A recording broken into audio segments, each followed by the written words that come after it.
네, 영재교육의 패러다임 변화와 전망 이제 3차 시 마지막 시간입니다. 디지털 시대 영재 학생 역량 함량학에 대해서 마지막 살펴보도록 하겠습니다. 사실은 역량을 함량하는 방법은 정말 많습니다. 어, 교수학습법 따지면 프로젝트 학습법이 있고요. 그렇지만 우리가 이거 프로젝트 학습법을 큰 틀에서 얘기하진 않거든요. 보통 이제 뭐 융합 교육이다, 디지털 뭐 역량 교육이다, 뭐 이렇게 얘기합니다. 그래서 어, 지금은 좀 더 집중적으로 새롭게 도입되고 있는 융합 교육과 디지털 리터러시 교육 이 두 가지에 대해서 강조점을 두고 한번 알아보도록 하겠습니다. 어, 융합 교육이라고 하면 사실은 융합에 대한 말부터 이해해야 됩니다. 사실 지금까지 이루어진 많은 융합 교육들은 제가 보기에는 융합 교육이라기보다는 통합 또는 복합 교육이라 보지 않나 생각합니다. 예를 들면 수학을 두고서 뭔가 생물이나 화학을 끌어오거나 생명과학을 두고서 물리나 뭐 다른 걸 가져오거나 이런 거예요. 예를 들면 카레 라면이 있습니다. 카레입니까 라면입니까? 라면입니다. 라면에 카레를 넣은 거예요. 그러니까 이거는 융합이 아니라 아, 통합 또는 복합이라고 이야기할 수 있는 거죠. 그러면 진정한 융합이란 뭐냐? 그건 이런 거예요. 두부면입니다. 라면입니까? 두부입니까? 모르겠어요. 그냥 새로운 거예요. 이게 융합입니다.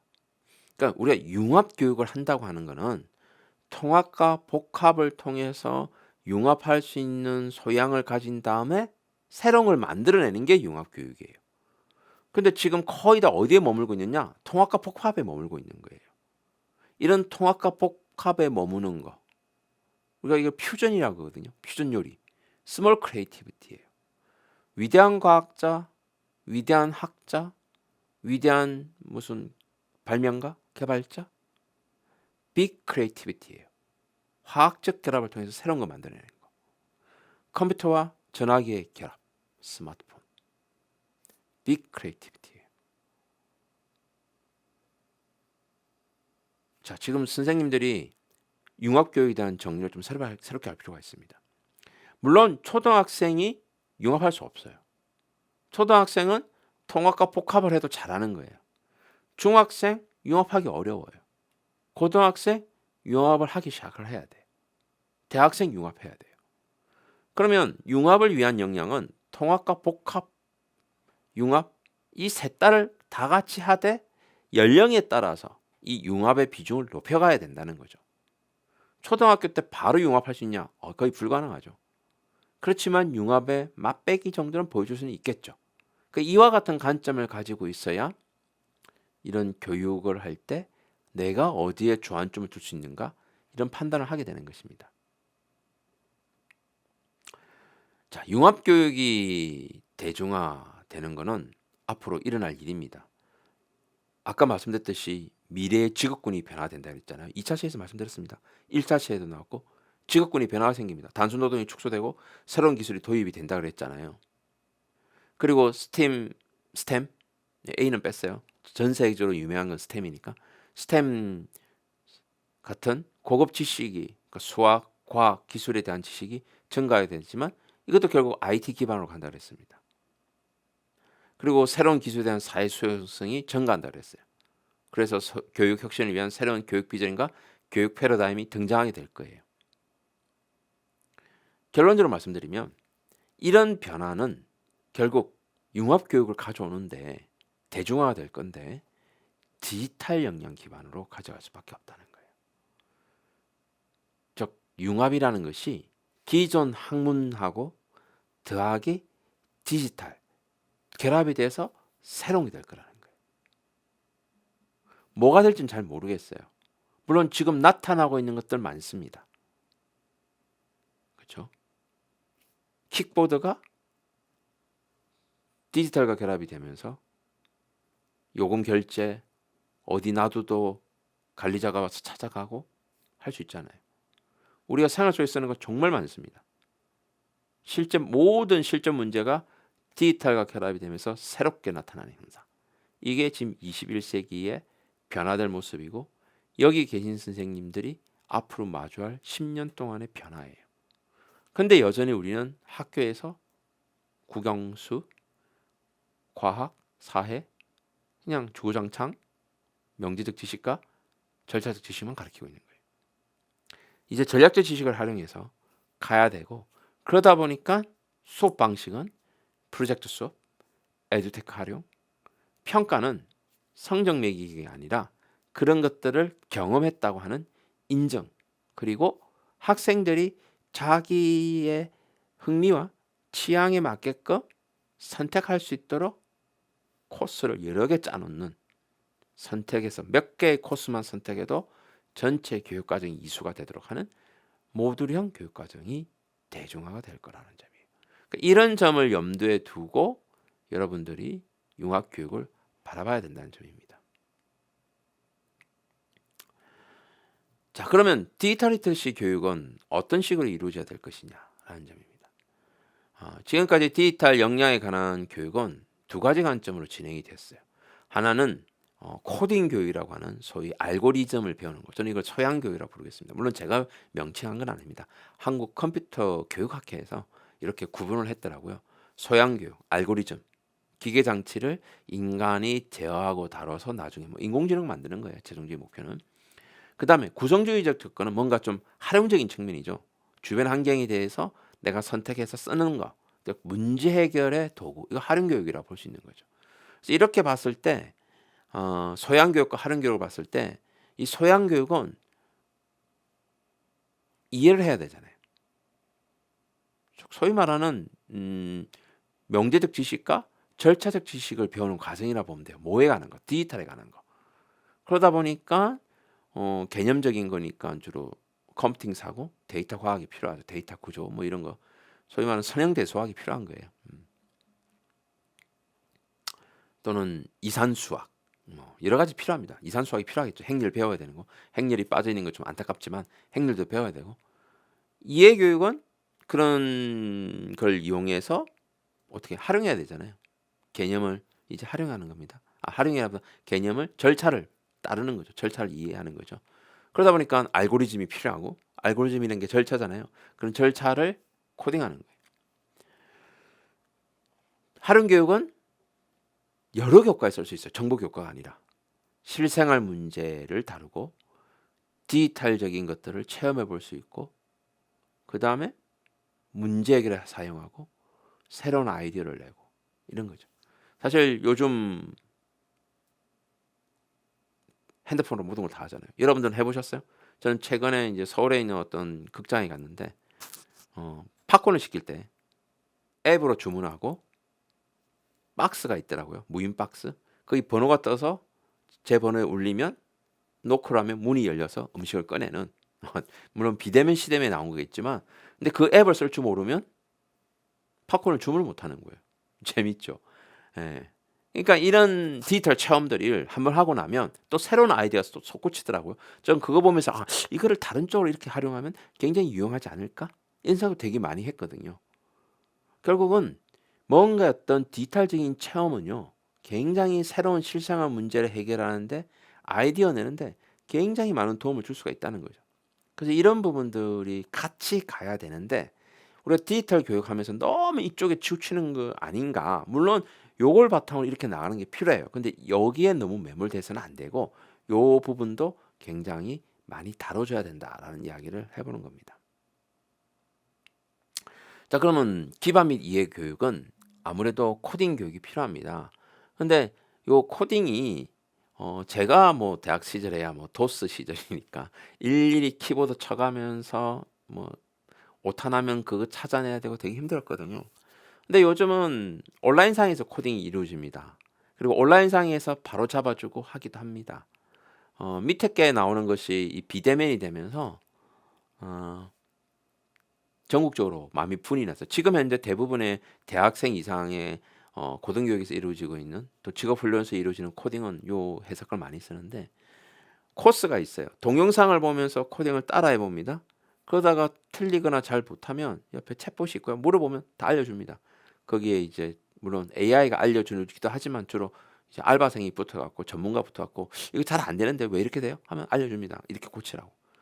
그 강의 영상과 실습과 퀴즈를 통해서 스스로 학습할 수 있는 뭐 그러면 강사는 그냥 이번 시간 이까지입니다. 이번 시간 이까지입니다. 간단한 개념 정도 설명하면 되는 굉장히 편한 시스템들이 많이 만들어지고 있고 요즘 더 재밌는 거는 로우 코딩. 물론 요 중간 단계가 있어요. 로우 코드라고 어느 정도는 자동화되어 있는데 일부는 내가 코드를 넣어야 되는 이런 것도 있지만 노 코드는 코딩 하나도 안 해도 돼요. 그냥 창에서 갖다 놓고 쓰기만 해도 코딩이 이루어지는 이런 것들을 노 코드라고 얘기합니다. 현재로서는 주로 앱 만드는 데에서 그러니까 홈페이지 만들거나 앱 개발할 때 노 코드를 많이 씁니다. 그래서 요 두 군데 가보시면 아마 놀라운 경험 하실 거예요. 창을 열고 이 뭐 갖다 놓고 하면 바로 앱이 만들어집니다. 블로그도 다 만들어집니다. 금방 웹 서비스. 그러니까 모바일용 웹 앱을 만들 수 있는. 현재 이 로코드는 굉장히 많이 만들어지고 있고요. 장기적으로 이게 대세가 될 가능성이 커집니다. 대중화돼 간다는 거죠. 편리하게 되어지는 가능성이 점점 늘어나기 때문에 그래서 코딩은 어느 정도 문법 정도만 이해하시면 될 것 같고 그 이후에는 발전하게 될 것이다. 오히려 이런 부분들을 뭘 할 것인가가 더 중요한 시대가 올 거로 보여집니다. 그래서 어쨌든 소양 교육이 아예 필요 없는 건 아니고요. 이렇게 도움을 줄 수 있는 것들이 있으니까 이런 걸 통해서 했으면 좋겠다는 겁니다. 초등학생이 많이 하는 스크래치라는 것이 있습니다. 그죠? MIT에서 개발한 스크래치.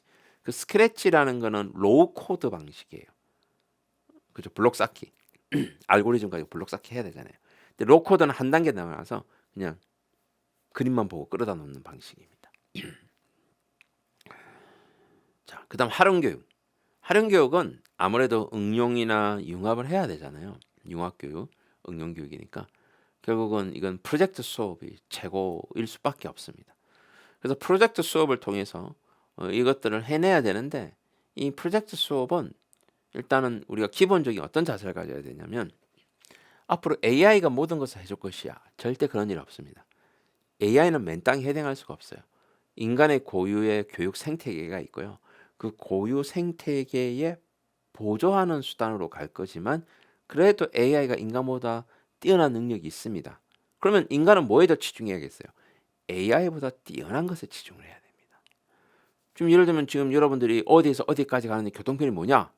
제가 알아보는 것보다 네이버나 카카오를 열어서 검색해보면 어디서 몇 번을 타고 몇 분 기다려서 뭘 갈아타고 이게 다 나옵니다.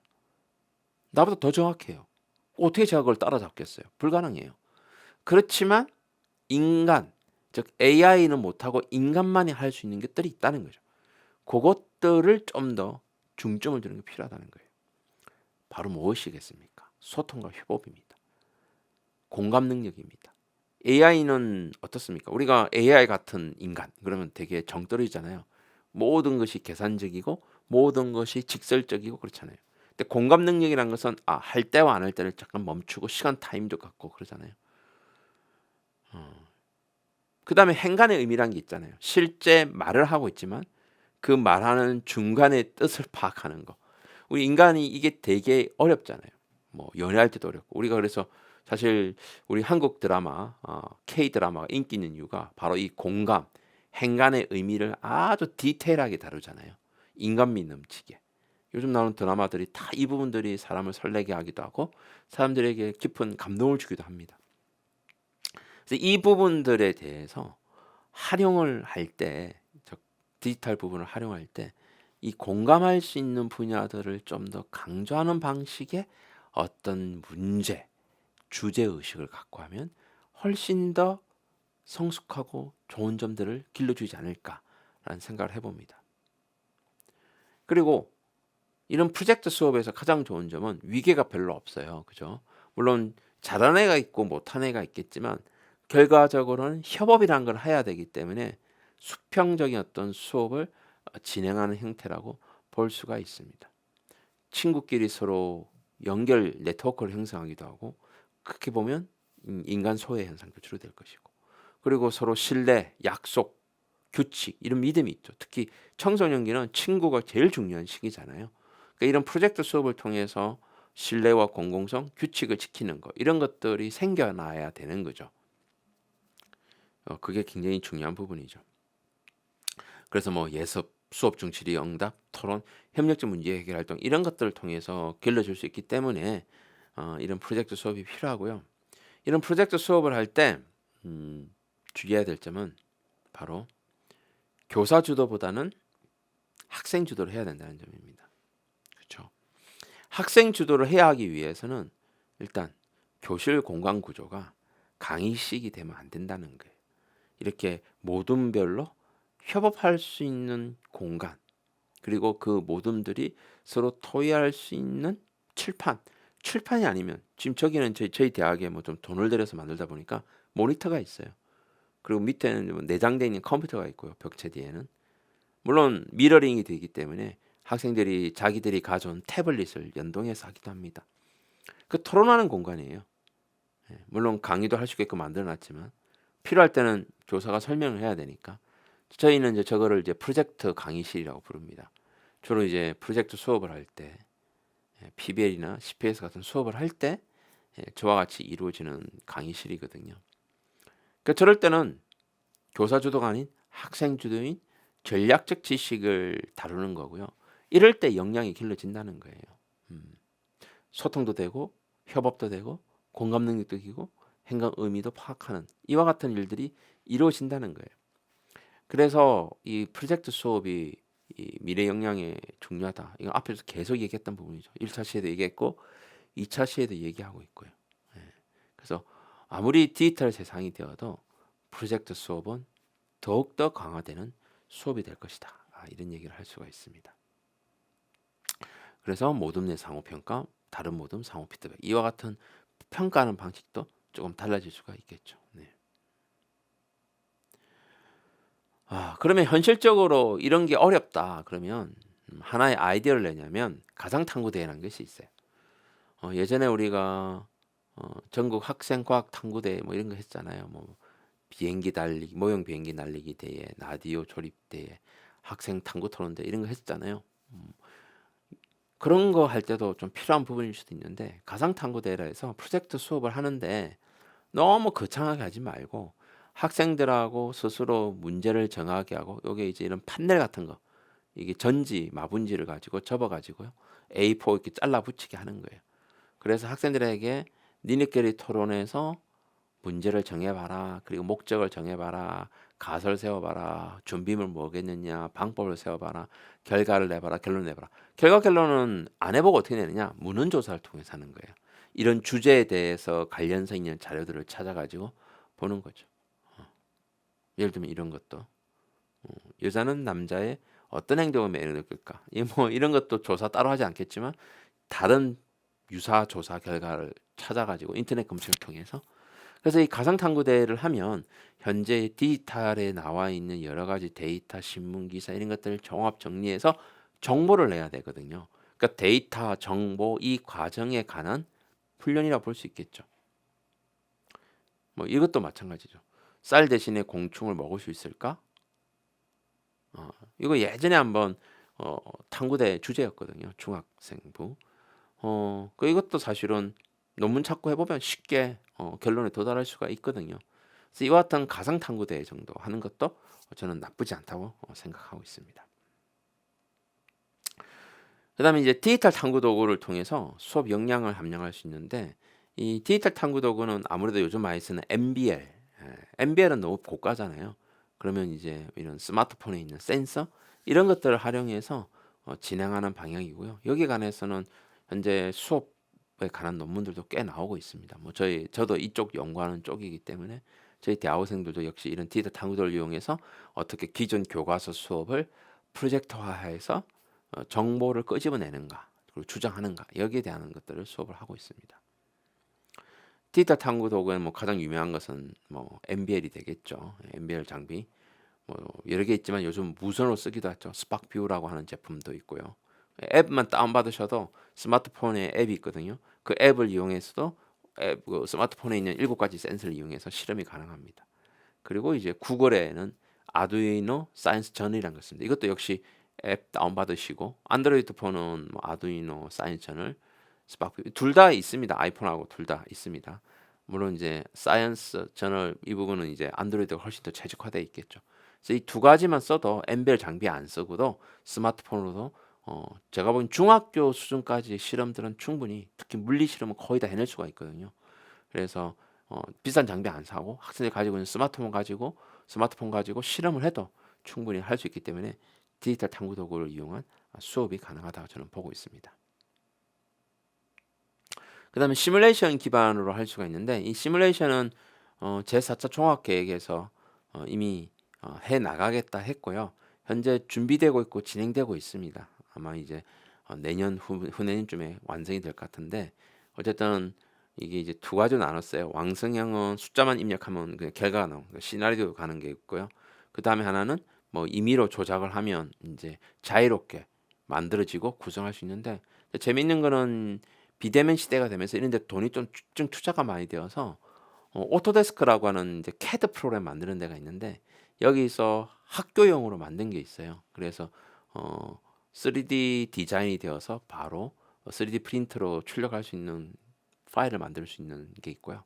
그 다음에 전자장치, 아두이노 실습을 시뮬레이션으로 해보고 뭐 교과서 나오는 뭐 전기, 뭐 실험을 다 해볼 수 있는 센서들을 이미자재로 뭐 실물이 아닌 가상에서 마음대로 조작해 볼 수 있는 그리고 블록 코딩도 해볼 수 있는 이런 사이트를 만들었기 때문에 그래서 여기는 완성형 제작 도구를 확인해 볼 수 있는 사이트고 여기는 제작 도구형 시뮬레이션, 그러니까 완성형 시뮬레이션, 제작 도구형 시뮬레이션을 경험해 볼 수 있는 두 개의 사이트가 있으니까 가보셔서 경험해 보시면 이런 것들을 이용해서 학생들에게 새로운 경험을 줄 수 있다라고 이해를 하시고 충분히 수업이 가능할 걸로 보여집니다.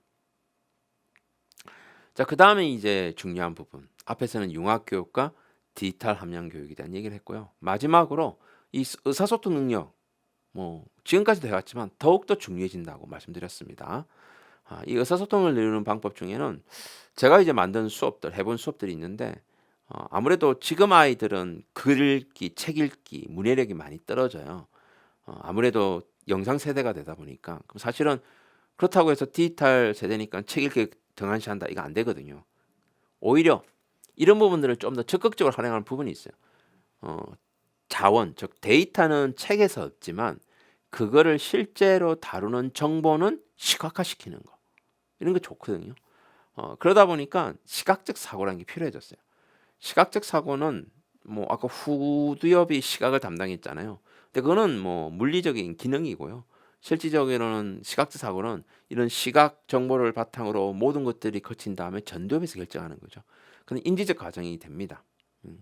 외부 자극을 지각해서 인지해서 추리 및 판단하는 거. 추리 판단이니까 어차피 전두엽에서 하는 거예요. 외부 자극은 시각일 거고요. 예. 자, 예를 들면 이런 거죠. 자, 문제 그림이 나왔어요.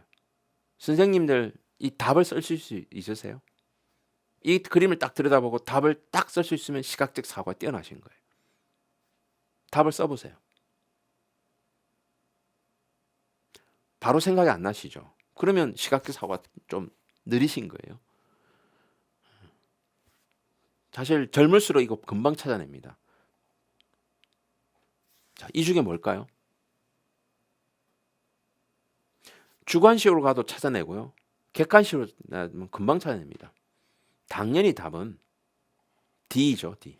쭉 쓰러지니까. 근데 간혹 애들 중에는 A라고 하는 애도 있어요. 왜? 꼭 왼쪽에서 오른 쪽으로 가는 법 없죠. 오른쪽에서 왼쪽으로 가도 되니까. 그 애들마다 D라고 하는 것이 보통 정상적인 애들이고 독특한 애들이 A라고 얘기합니다. 서가는 쪽이니까. B, E는 아니고요. 예. 이와 같은 인포그래픽은 데이터와 정보를 표, 그림, 그래프로 표현하는 단계입니다. 단계는 일단 데이터 수집해야 됩니다. 많은 데이터를 수집해서 콘텐츠를 그룹화시켜서 정보를 만들어내고요. 그 정보들을 바탕으로 핵심 키워드를 끄집어내야 됩니다. 지식이죠. 그 키워드 중심으로 요소를 결정해야 돼요. 그리고 그림을 전체적으로 구현하는 겁니다. 그래서 이 인포그래픽 과정도 결과적으로는 디지털 전환을 필요한 데이터, 정보, 지식을 만들어가는 과정인 거죠. 예를 들면 이런 데이터 수집을 위해서 수업하는 방법은 굉장히 큰 글을 줍니다. 한 두세 페이지 글을 주고 그 글을 인포그래픽으로 표현하라고 하는 수업인 거예요. 제가 한 수업 중에 하나는 양자역학이라고 하는 현대 물리학의 발달 과정이 있습니다. 원자가 어떻고 원자 구조 속에 원자 핵이 어떻고 전자 구성이 어떻고 뭐 태양계 궤도를 그리고 돌리고 이 수많은 과학자 이게 한 30년간에 일어난 일이거든요. 그에 관한 간략한 과학사 내용을 적고 그것을 표현하라 그랬어요. 그렇게 해서 학생들이 그 글을 읽으면서 필요한 데이터를 만들고 그 데이터 속에서 그룹핑을 한 다음에 키워드를 가지고 끓였어요. 자, 이게 학생들이 한 모습인데 이 앞부분 어때요? 뭐 아인슈타인도 등장하고 프랑크도 등장하고 보어도 등장하고 슈레딩거 뭐 드브로이 굉장히 많은 사람들이 등장합니다. 그렇지만 키워드도 약간 끄집어냈어요. 중요한 이론들. 그렇지만 뭔가 일목요연하지 않아요. 그런데 이 학생 같은 경우는 관점을 잡았어요. 양자로 상 탔다. 노벨상 받은 순서대로 다시 나열하고 그것에 대한 키워드를 끄집어냈어요. 양자 도입, 빛의 입자성, 뭐 파동 방정식. 훨씬 더 체계적, 그러니까 시각적 사고가 훨씬 더 뛰어난 애의 작품인 거예요. 그러지 않은 거고. 그 여러분들이 이런 인포그래픽 수업을 초등학생, 중학생하고 하면 수업도 재밌고 학생들이 디지털 역량이 필요한 기본적인 디지털 전환에 관한 경험도 쌓게 되고 시각적 사고, 전도도 길러지고 많은 것들을 해볼 수가 있는 수업이 되겠죠. 또 하나의 제가 추천하는 수업은 스토리텔링 수업입니다. 이 스토리텔링 수업은 이야기를 만들어서 하는 거예요. 기존의 스토리텔링 수업은 학생들이 이야기를 읽고 읽은 이야기를 가지고 전달하는 거였다면 이 스토리텔링 수업은 자기가 이야기를 만들어내는 수업인 거예요. 그래서 스토리텔링 전활동은 스토리를 배경 지식을 읽고 그것에 바탕으로 자기가 스토리 만들어내는 겁니다. 이야기를 만들기. 근데 애들이 스토리 만들 때 되게 어렵잖아요. 이걸 대본처럼 드라마처럼 대화체 형태로 만드는 거예요. 그래서 그거를 만들고 하는 시간이 필요하고 그것을 발표하고 발표 후에 동료 평가받고 피드백하는 시간. 요런 전체적인 수업. 이거 한 2차시 정도면 돼요. 예. 2차시 정도. 요거 정도가 한 1차시, 요거 정도 한 1차시. 뭐 그건 상황에 따라 다르지만 영재 수업에는 가능하겠죠. 2차시에서 3차시 정도 하니까. 스토리를 그럼 만들 때 어떻게 해야 되느냐? 목적이 명확해야 돼요. 학생들이 스토리를 만들 때 동기 유발, 태도 양상, 개념 이해, 개념 변화, 소재가 명확해야 되고 시간. 그러니까 결국 이런 것들을 안내해 줘야 돼요. 이야기를 만들 때는 이런 것들을 생각해야 된다라고 이야기해야 됩니다. 그리고 이런 이야기를 만들어가는 과정의 순서는 똑같습니다. 데이터, 정보, 지식을 만드는 과정이에요. 개념이 뭔가? 주제에 대해서 학습해요. 아무래도 이게 수업 시간이 이루어지니까 배워야 될 학습과 관련돼야 되잖아요. 그런 다음에 이제 배경과 문제상, 그 다음에 긴장과 갈등인데 가장 중요한 건 요거예요. 개념이 문제를 해결하게 하는 거예요. 그래야 아이들이 이야기를 만들어갈 수 있어요. 보통 애들이 이야기 쓰라 그러면 남녀 간의 연애 얘기를 많이 쓰거든요. 근데 그렇게 되면 연애가 만났다 헤어졌다가 해결이잖아요. 우리 드라마 그랬듯이. 근데 그게 아니라 우리가 배워야 될 것은 개념이다 보니까 그 개념이 어떤 문제 사항 속에서 문제를 해결하는 방식으로 이렇게 쓰여지도록 하는 거예요. 자, 그래서 이게 과거 이야기냐 현재 얘기냐 미래 얘기도 중요하지만 여기 방법이 참 중요한 게 동기 유발은 주로 묘사로 하면 좋고요. 태도 향상은 주로 서사를 하면 좋고요. 개념 이해는 열거를 하면 좋고요. 개념 변화는 대조와 비교하는 것이 제일 좋습니다. 이와 같은 방식으로 했을 때 효과적으로 일어난다는 거예요. 즉 개념 이해는 열거를 해야 예를 많이 들어줘야 이해가 빨라지고요. 개념 변화는 비교시키는 게 제일 좋다는 거죠. 맞는 것과 아닌 것을 비교시켜서 개념 변화를 시킨다는 겁니다. 자, 예가 이렇습니다. 이거 정제해서 한번 읽어보시고요. 뭐 시간이 없으니까 제가 일일이 읽어드릴 필요는 없고요. 그래서 문제도 보면 어떤 문제가 발생했는데 그 문제 사항을 직접 학생들이 어떤 물리적 개념을 가지고 해결하는 거예요. 이거 물리 영재 수업에 했던 실제 학생들이 작성했던 조별 활동입니다. 예, 그래서 한번 살펴보면 될 것 같고요. 그래서 3시간 동안 저희가 강의를 끝냈는데 마지막으로 말씀드리고 싶은 것은 현재 2015 개정 교육과정에 이런 것들이 나와요. 뭐 과학과 교육과정 이런 게 나옵니다. 지금 현재 하고 있고 앞으로도 계속 해야 될 수업들이에요. 근데 이제 영재 교육에서는 이 학교 교육을 그대로 하는 거 말고 추가적으로 좀 더 이런 고민들 좀 해봤으면 좋겠어요. 모듈형 교육 과정을 좀 미리 짜서 학생들이 선택지를 해보게 하고, 그리고 이런 3시간짜리, 2시간짜리 단순한 활동보다는 프로젝트 형태로 좀 장시간에 실제 문제 해결, 그리고 온 오프라인과 결합되고, 그리고 의사소통을 기를 수 있는, 그리고 나중에 핵심 역량 인정 평가서를 주는 이와 같은 형태로 수료증 말고 역량 인정서 이런 형태로 영재 교육이 패러다임이 저는 바뀌어 가야 된다 생각하고 언젠가는 이렇게 될 것으로 기대하고 있습니다. 예, 3시간 동안 긴 강의 들어주셔서 감사합니다. 마치겠습니다.